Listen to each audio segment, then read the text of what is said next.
What one mistake ended your career? I was a part-time intern making $9 an hour, and my boss asked if I had any plans for the weekend. I told him I was going to buy a used car as that's all I could afford. He asked if I was buying a brand new car, and I responded that my budget wasn't big enough. A couple of weeks later, during my one-year review, my manager told me they didn't have the work for me and that I was disrespectful for telling the boss I didn't make enough money. At the time, I was living comfortably as a college student and just needed new transportation. I tried not to be disrespectful, but apparently I was. Okay, it sounds like they were grasping at straws to find a reason to let him go, right?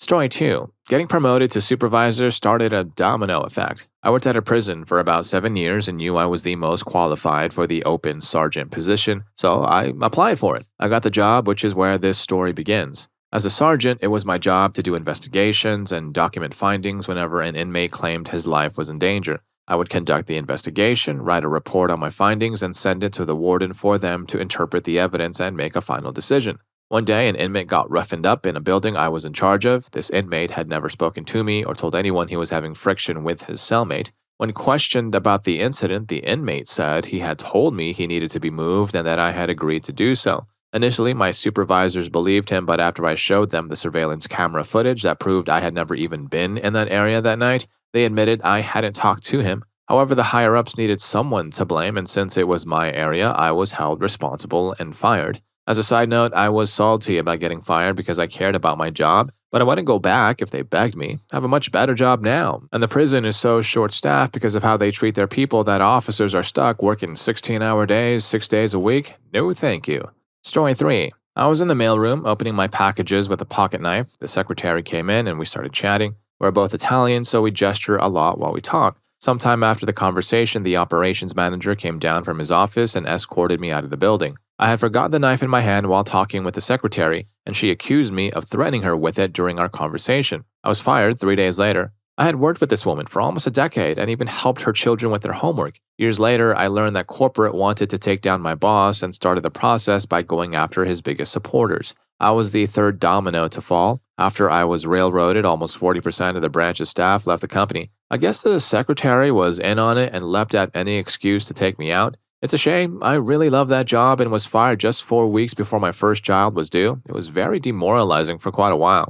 Story 4. Kinda the opposite. I used to work at a secondhand electronics store. A guy came in one day to sell a PlayStation 2. I noticed the serial number was scratched off and thought that was a concern, but I processed it anyway. The console went through testing and came back greenlit, so I assumed it was okay. I assumed wrong. Management fired me an hour later. I went home, reevaluated my life choices, and that year I went back to college. I got my A levels, then my degree, and now I've been a software engineer for almost 10 years. Story 5. I was at a call center and received a call from a manager. I put the man on hold and comforted my team member by saying, "He's a bit of a schmuck, isn't he?" I forgot to put the call on mute and he requested a call of recording. Whoops. Then, while on suspension, I broke my leg. I went to my hearing after far too little sleep and too much tramadol. When they asked me what the impact of my actions was, I said it was crippling. I was far too pleased with that pun to give a damn about the outcome. I spent the next few months coasting, selling bits and bobs to pay the bills. Eventually, I got into marketing, which was a win in the long run.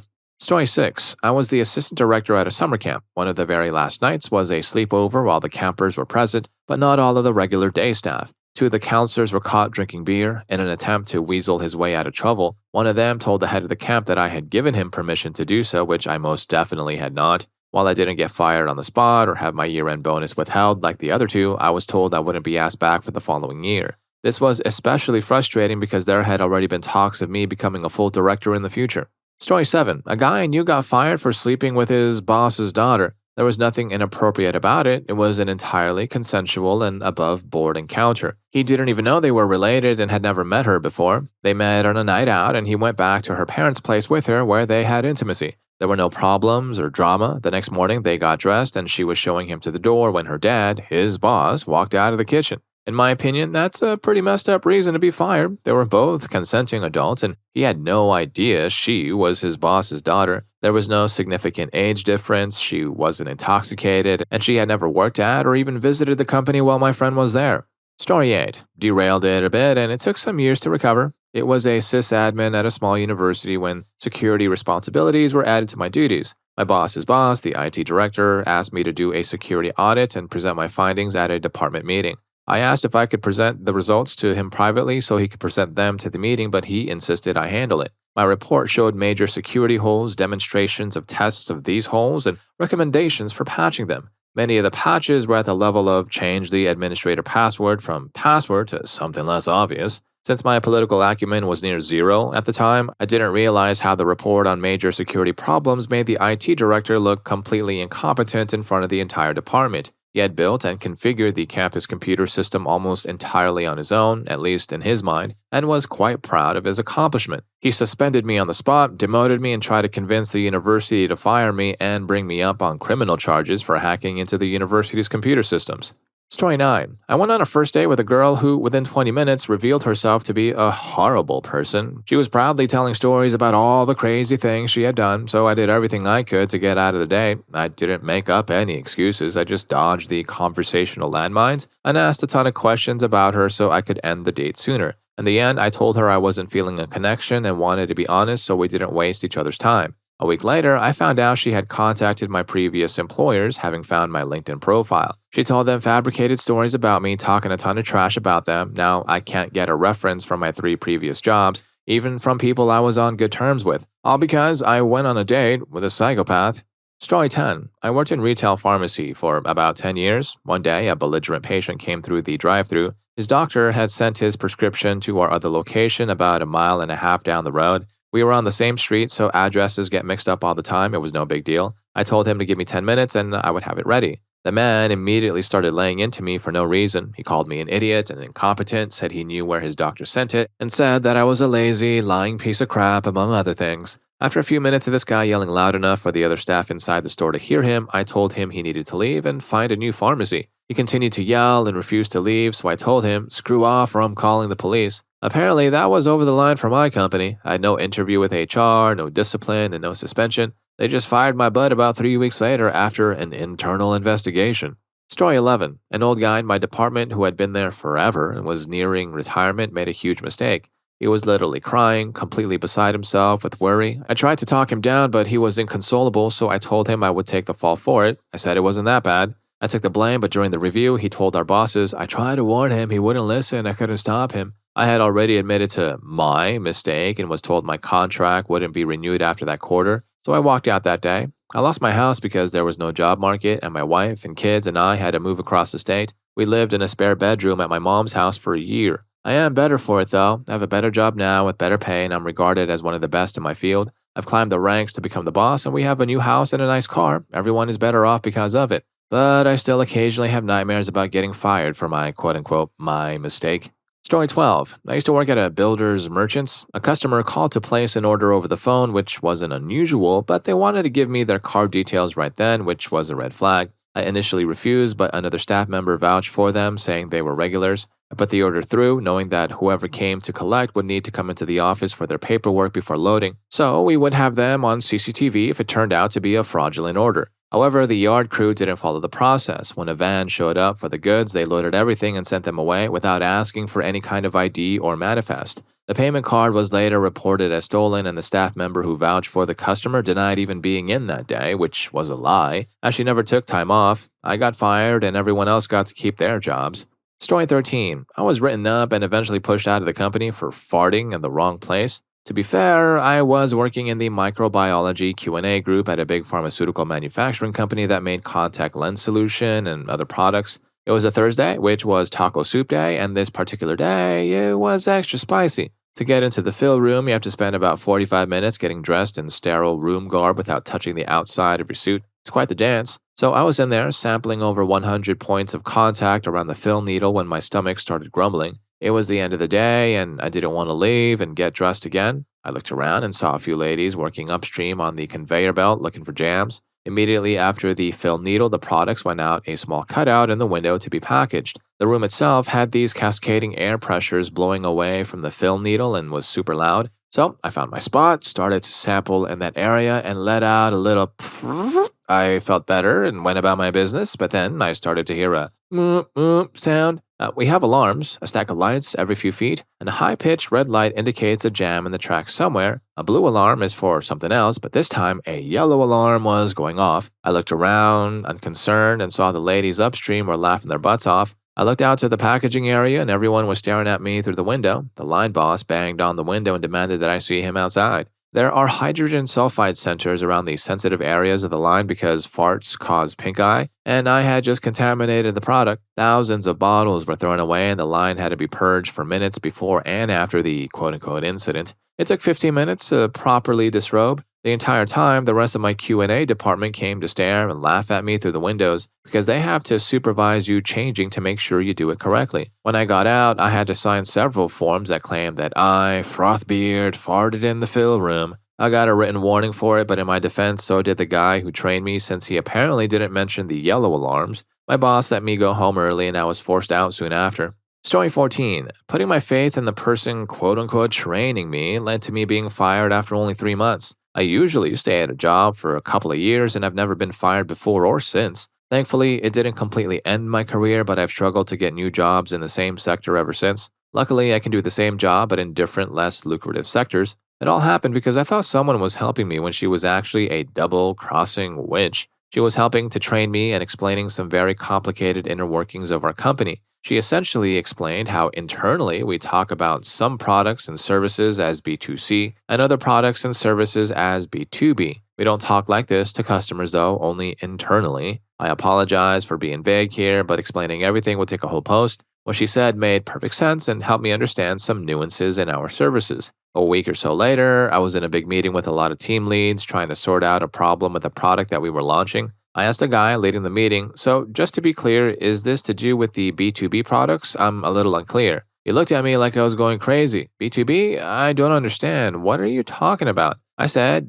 how X products are B2C, but Y products are B2B, and that helps us categorize them internally for projects like this. The guy just stared at me as if I was weird. I turned to the girl who quote-unquote helped train me and mumbled, "How did you explain it the other day?" She looked me straight in the eyes, piercing the window of my soul, and said with a perfectly straight face, "I have absolutely no idea what you're talking about." So she made me look like a total idiot in front of all the team leads, which ruined my credibility. When I had my monthly 360-degree performance review, I had really negative feedback from the team leads, and she, as my trainer, had given me really bad feedback about not listening during training, which was a total lie. That incident didn't get me fired immediately, but she systematically worked out ways to make it look like I wasn't doing my job properly. So after 3 months, my probation period was coming to an end and HR saw my performance reviews and the reports that I wasn't doing the work, even though I was, and they said, "We have to part ways." To this day, I still have no idea why she did this. We were doing similar jobs, but different enough that I wasn't stepping on her toes. We were also at the same seniority and pay grade. I generally get along with everyone and definitely didn't say anything rude or mean to her to make her dislike me.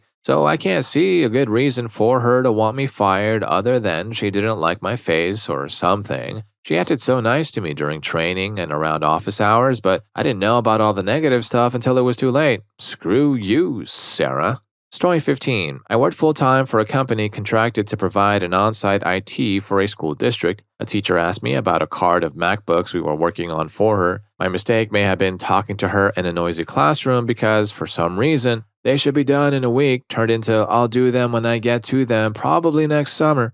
The superintendent sent an email. I refuted the claim and clearly stated my intentions, explaining that this school was my #1 priority and that I would never be so rude. I can honestly say both of those things were true. My boss was mad and told me it didn't look good. After trying to argue my case, I was fired a few days later. It wouldn't have been career-ending if I hadn't found out they had unofficially blacklisted me from half of my surrounding area. Word spread fast, and people I never worked with would badmouth me to their clients. I know of at least 2 companies where that was the direct reason I wasn't considered. I had to start using short-term contracting companies for jobs, but they didn't work out well either. That was followed by a mental breakdown, physical illness, my dad suffering, and several more things. I will likely pass away before I see the other side of this. I really liked that school. Story 16. I was a thrower on my college track and field team. I would practice for 3 hours and lift weights for another 2. One night I practiced more than usual, which must have exhausted my body, because I tore 3 ligaments in one knee during a throw. My coach and I were both bummed, but I had to quit the sport. The thought of not being able to be mobile as I was growing into adulthood and the possibility of not being able to play with my future kids was unbearable. I'd been very excited about the prospect of going to the Olympics, and although it would have been an arduous road, I was showing promise. Despite that, I'll never be the guy who says out loud, "Yeah, I would have gone pro, but," clicks tongue, "my old knee went out on me." Story 17. I graduated from the police academy, took a local town's test, and went through the interview process. When it came to the background check, I was asked, "Other than your current employment, do you have any additional earned income, real estate, stock investments, etc.?" I answered no. When it was time to take the polygraph test, I was asked if there was anything I hadn't mentioned in the background packet that I thought they needed to know about. I told them I was receiving disability compensation from the VA for my time in service, but I didn't think that met the definition of earned income. The guy administrating the test said it was no big deal, so I took the polygraph 3 times and passed all 3. A week later, I got a call to come in and meet with the detectives. I thought I was being offered the job. I was 23 years old and was about to make a great salary doing what I had always wanted to do. Instead, they told me I was disqualified for lying on my background packet, claiming that I had intentionally withheld information about my income. After that, I went on several interviews in other towns. The only thing that departments were interested in was why I hadn't been hired in that first town, and I had to explain the situation. I never got hired anywhere and had to choose a new career altogether. What one mistake ended my career? Opening my mouth and being honest when I shouldn't have.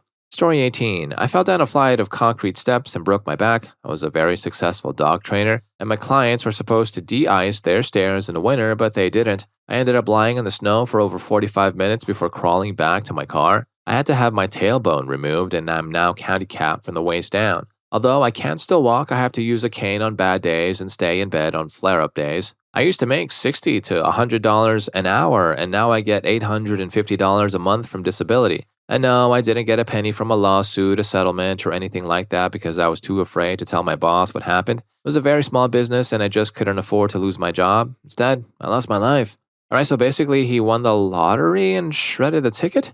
Story 19. I showed up to work noticeably intoxicated. I had broken my typical vodka for breakfast routine, and it ended everything in my life as I knew it, but in the best way possible. I had a corporate insurance job and was already on notice for poor performance and attendance. The day I got fired, I was in a blackout, which wasn't unusual, but because I drank more and added a different liquor than usual, I wasn't really functioning. My boss had a coworker take me home. HR called and told me that I could take some time off and take care of my health issues. They strongly suggested I take a leave of absence. I saw my therapist that weekend. I'd been lying to him about how much I drank and desperately trying to get him to help me manage my drinking better. Turns out I'm an alcoholic. I checked myself into rehab and haven't had a drink in 8 years. After that particular job, I went from being on the brink of being fired to being promoted to assistant vice president and being sought after by competitors in my industry. I ended my career as a drinker and shifted the trajectory of my life, quitting drinking, reflecting on the reasons why I was drinking, and learning that I can't control anything aside from my actions and responses changed my life.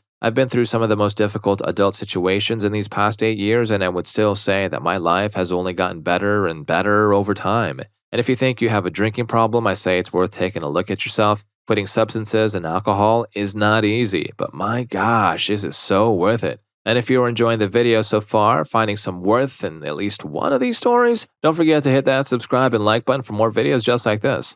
Story 20. I'm way late to this, so it will probably get buried, but oh well. I used to be an arborist specializing in awkward tree removals, preferably big trees with structural issues and a lot of breakable, immovable objects like buildings around them that need to be protected. My career reached a point where other local companies would call the company I worked for and ask if they could hire me for a job they were worried about. This isn't meant to be bragging. I'm definitely not proud of who I was at this time in my life. I took pride in the fact that I would climb almost anything. I loved working, turning up every day, being pointed towards a sketchy tree, and having a big adventure taking it down. Looking back though, it was the most egotistical I've ever been. I was a show-off. I was extremely competitive toward anyone I thought had similar or, God forbid, superior abilities to me, and I needed to be seen as fearless and a cut above the rest, no pun intended. I even got to the point where I would be incredibly rude to the ground crews if I thought they weren't working hard enough and were going to make me complete the job at a less impressive speed. In all my hubris, I agreed to climb a tree that should have never been climbed.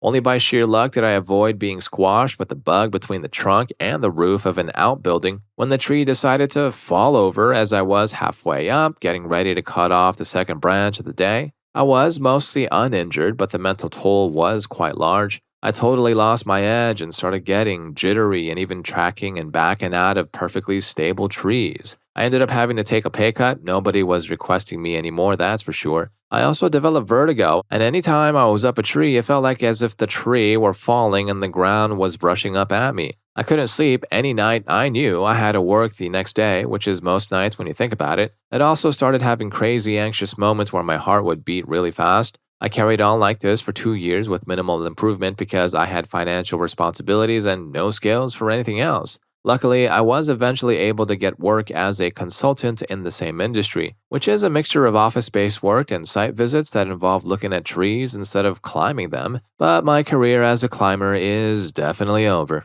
Story 21. When I worked for a bank as a lender, a guy came in to do a bunch of paperwork for a loan he was applying for. I didn't notice until I was scanning the documents that he hadn't signed an address change form. My manager was itching to get everything submitted in hopes that the loan would hit that month's scorecard, so she took the paperwork and said she'd stay until he could come back after hours. The next morning, she gave the folder back to me, saying that the loan guy had shown up later than they had agreed. This meant the compliance department wasn't open, so she hadn't bothered to scan the documents and went home. She asked me if I had time to scan them, which I said I did. I did one last check to make sure everything was signed, as well as reorganizing the documents in my preferred order, and triple checked to make sure the name change was good. I then scanned everything. 2 days later, I was pulled aside when I walked in the door and was fired. I guess compliance runs signatures on loan documents, which is mostly used to confirm that signatures match, but it also pings if signatures match exactly. 2 signatures in the loan packet did. I was accused of copying a signature from a flood zone advisory and pasting it into the name change form.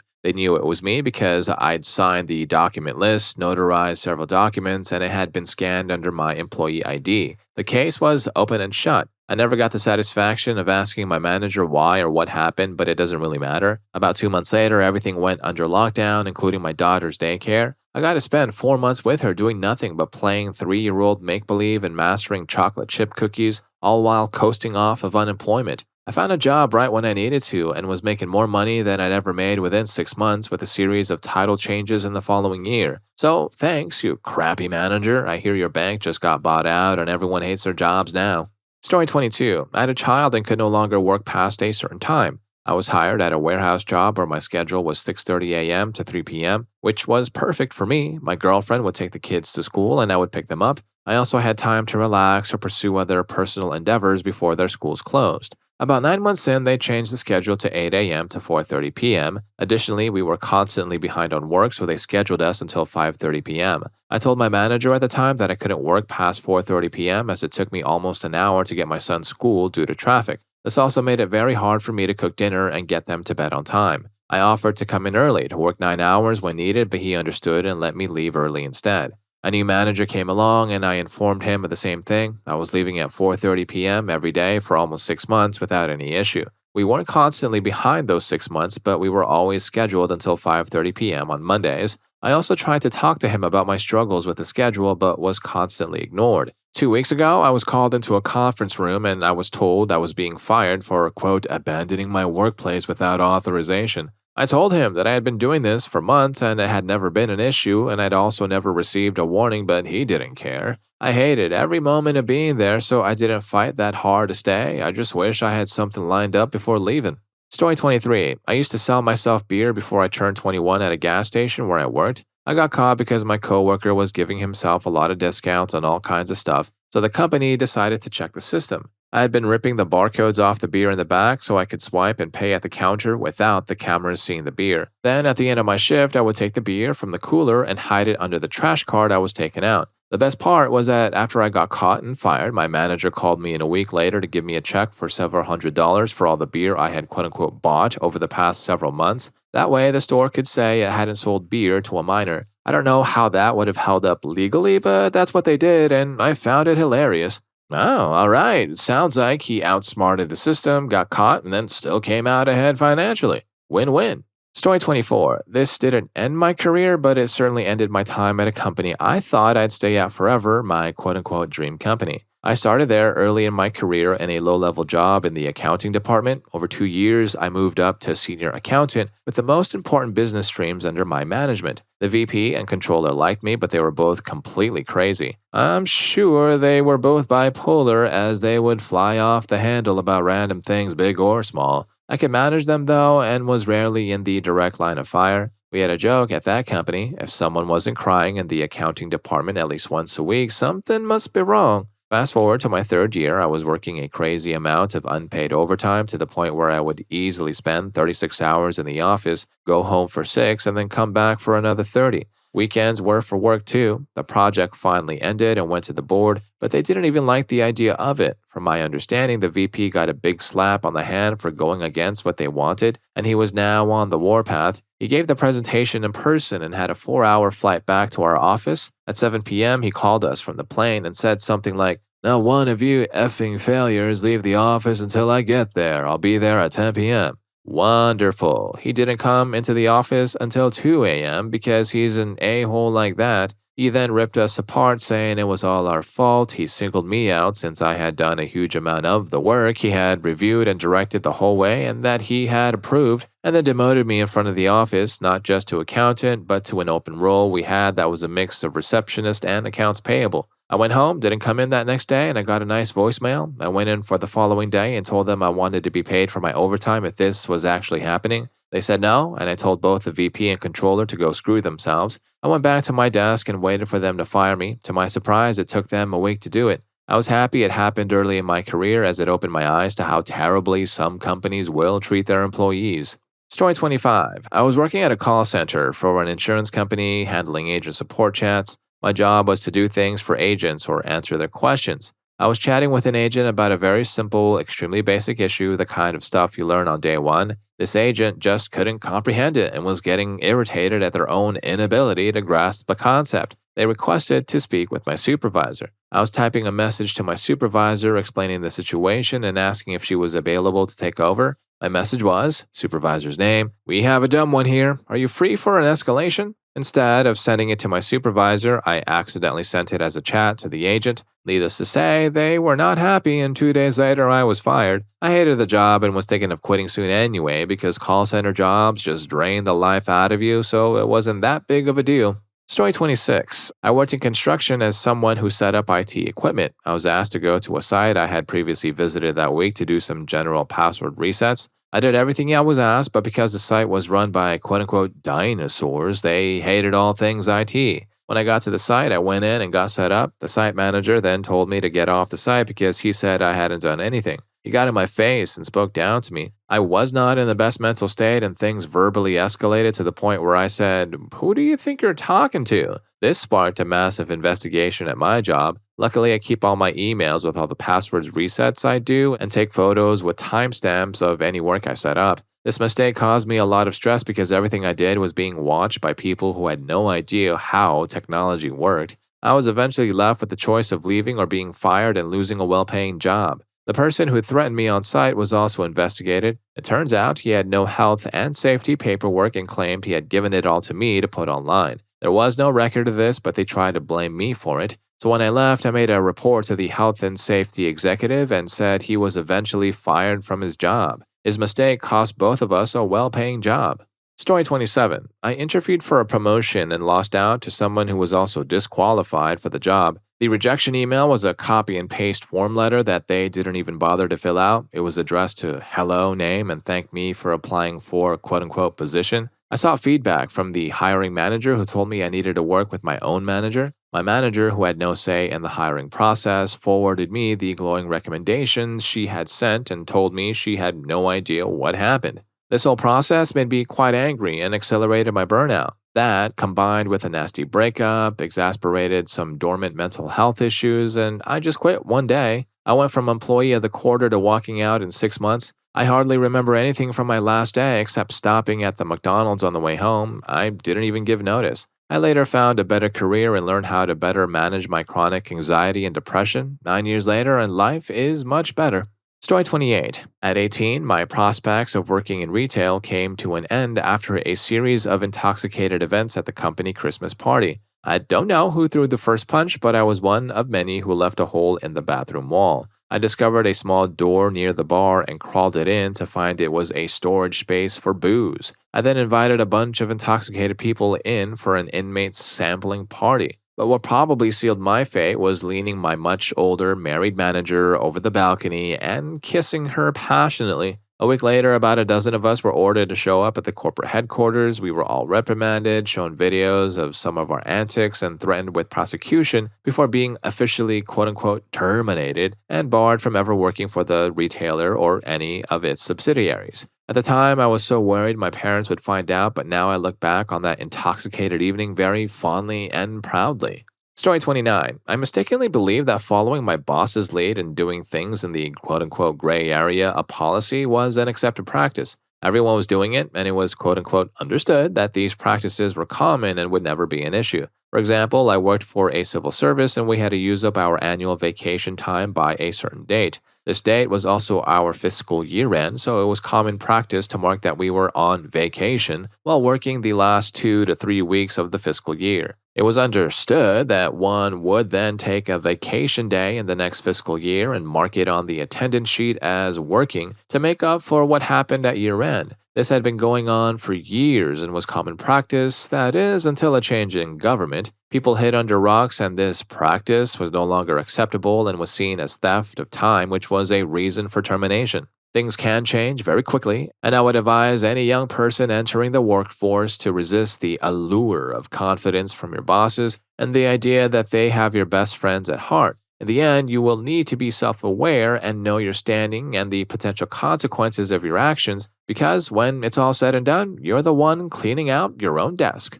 Story 30. I got fired for not completing a 60-hour retraining module. We had 6 months to complete it, but it had to be done on our own time and was unpaid. My manager kept asking me how I was getting on with it, and I kept saying that I wasn't going to do it because it wasn't paid. I told him it was essentially homework, and I didn't take work home with me. This happened a few times, and for some reason, he kept thinking I was joking. I have a very blank sense of humor, so even when I am joking, I always sound and act serious. Maybe this is why. Eventually, the deadline came and he asked if I had completed it. I told him no, and I was fired. I like that job, but in a weird way, I kind of stand by my decision because, screw that.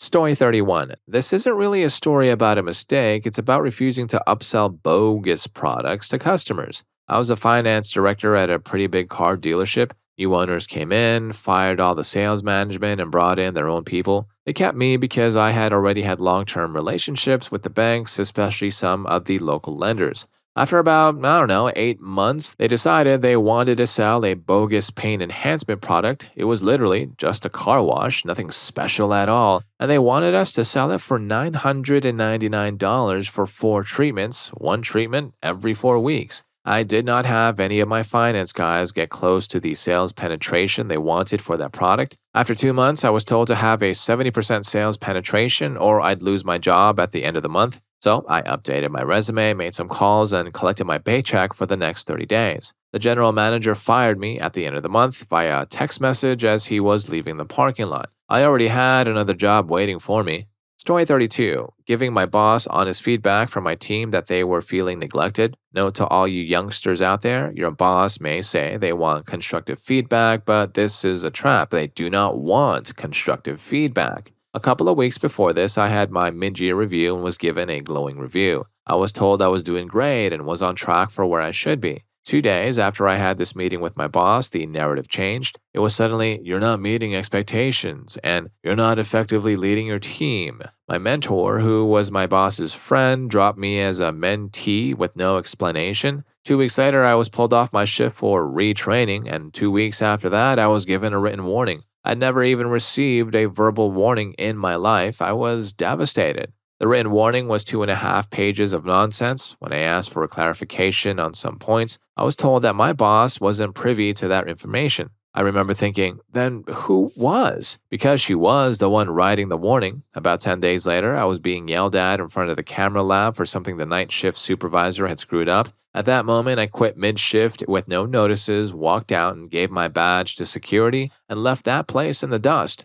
Story 33. As someone who occasionally has to fire people, I hear a lot of gossip about why I fired so and I know how incorrect that gossip usually is. I have even had people tell me that I wasn't firing them for the laundry list of issues I had documented on the paper in front of them, but instead it was because I'm a free thinker or I know your job better than you. I am very suspicious of many of the answers written here. The guy who says, I got fired because I couldn't put work ahead of family, is frequently the guy who didn't show up to work for a month because he stayed home drinking. The guy was fired because, quote, I was the only one with the guts to stand up to the boss, is usually the guy who refused to do the work he was assigned. The guy who was fired because I made everyone else look bad was the guy who kept talking trash about all of his teammates instead of helping them. My point is, you really get a different perspective from this side of the fence.